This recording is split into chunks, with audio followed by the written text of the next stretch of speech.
Virgen de Covadonga tiene una fuente muy clara.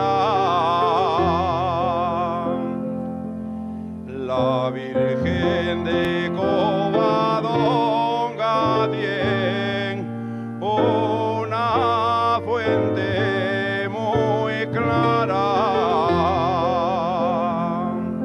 La niña que bebe de ella dentro del año se casa.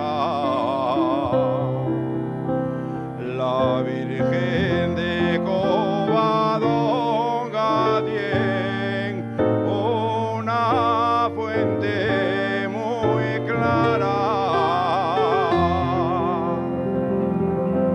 Y al llegar a Covadonga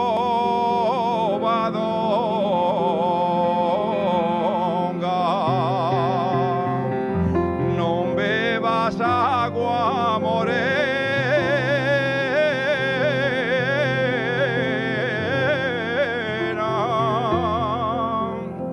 si como dijiste ayer prefieres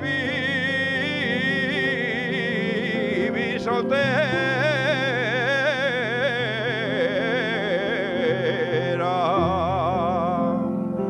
Tengo de ir a Covadonga de promesa por septiembre.